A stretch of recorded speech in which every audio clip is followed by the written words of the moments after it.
Students, today we start the importance of principles of management.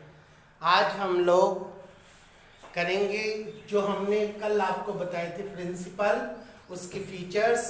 आज हम करेंगे उनकी इम्पोर्टेंस कि हमने जो मैनेजमेंट के अंदर प्रिंसिपल बनाए, डॉक्टर फ्योल ने बनाए, एफ.डब्ल्यू. टेलर ने बनाए, और 14 प्रिंसिपल जो डॉक्टर फ्योल ने बनाए वो यूनिवर्सल हैं, सब जगह एप्लीकेबल होते हैं, चाहे वो बिजनेस टर्म हो चाहे वो नॉन बिजनेस टर्म्स हो। आज हम करेंगे उसकी importance. Provide the useful insight to the managers who manage the manpower, who manage the all activities of the business or non-business organizations। अब उन्होंने अपनी एक पढ़ाई की हुई है, बुक्स नॉलेज ली हुई है, और उन्होंने एक अच्छी डिग्री हासिल की हुई है MBA के द्वारा और कोर्सेज करके। उसके बाद भी जब वो प्रैक्टिकल काम करने के लिए जाते हैं, प्रैक्टिस में काम करते हैं, तो ये प्रिंसिपल उनको एक गाइडलाइन के रूप में और ज़्यादा इंस्पायर करते हैं, और उनकी जो डिसीजन पावर है अपने काम के प्रति वो और ज़्यादा इंक्रीज हो जाती है, और वो इन प्रिंसिपल्स को बेस मानकर अपने कार्य को और अच्छी तरह से कर सकते हैं। दूसरा आपका आता है साइंटिफिक डिसीजन। पहले हमारे मैनेजर्स होते थे, वो मैनेजर होते थे ट्रेडिशनल्स।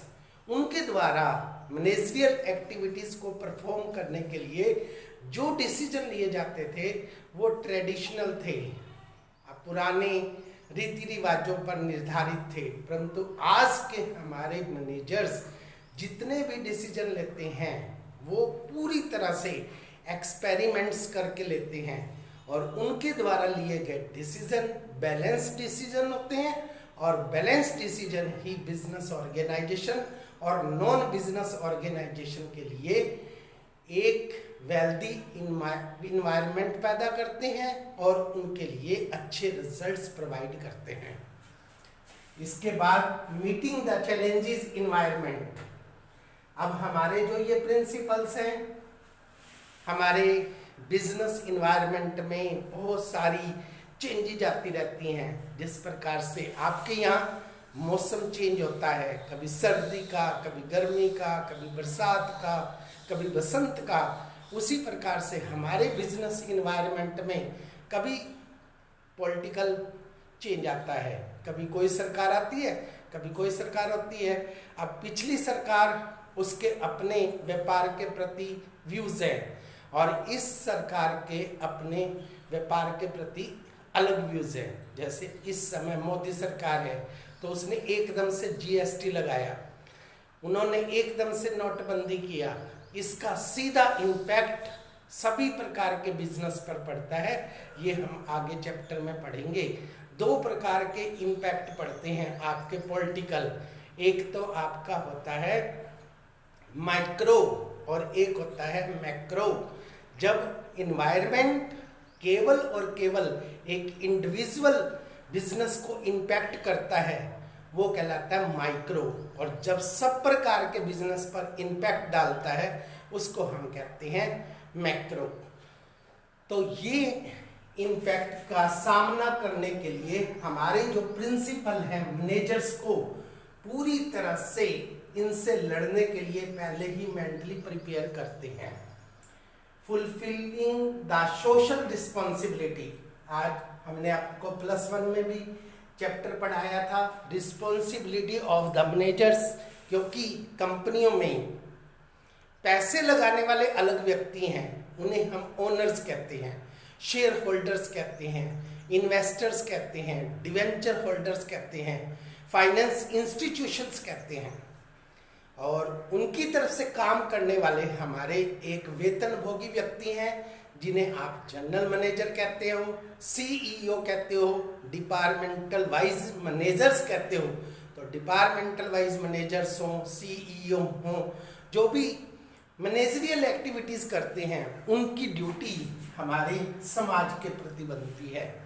तो ये हमारे प्रिंसिपल मैनेजर्स को अब केवल अपने मालिक के प्रति ही नहीं, समाज के प्रति भी रिस्पॉन्सिबिलिटी बताते हैं कि आज तुम्हारी समाज के प्रति क्या रिस्पॉन्सिबिलिटी बनती है, to provide the opportunities of the employment और to provide the goods at the cheap cost and at the best quality. ये हमारी सोशल रिस्पॉन्सिबिलिटी बनती है टुवर्ड्स द कस्टमर। इसी प्रकार से मैनेजर की कौन सी रिस्पॉन्सिबिलिटी बनती है towards the worker, towards the investor, towards the government, toward the competitor. ये सारी बातें ये प्रिंसिपल एक मैनेजर को गाइडलाइन देते हैं। Management, training, education and research, हमारे जो ये प्रिंसिपल हैं मैनेजमेंट के लिए एक शिक्षा प्रदान करते हैं जिसे हम कहते हैं एजुकेशन। जब वो व्यक्ति शिक्षित हो जाते हैं, किताबी ज्ञान प्राप्त कर लेते हैं, उसके बाद उनको उस काम में परफेक्ट करने के लिए उनको ट्रेन किया जाता है, that is called the training. फिर वो उस काम के अंदर और मास्टरी गेन करें, तो ये प्रिंसिपल उनको और रिसर्च करने के लिए कामयाब बनाते हैं ताकि वो और नए से नए प्रिंसिपल बनाएं।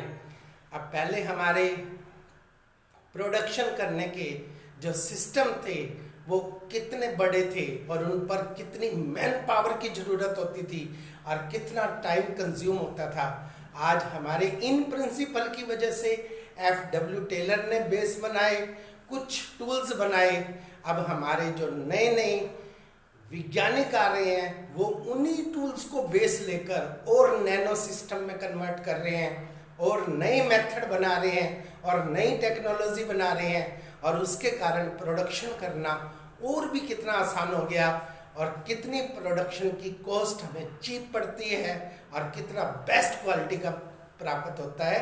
तो ये केवल और केवल इन प्रिंसिपल की सहायता से ही पॉसिबल हो पाया। तो this is the importance of principal.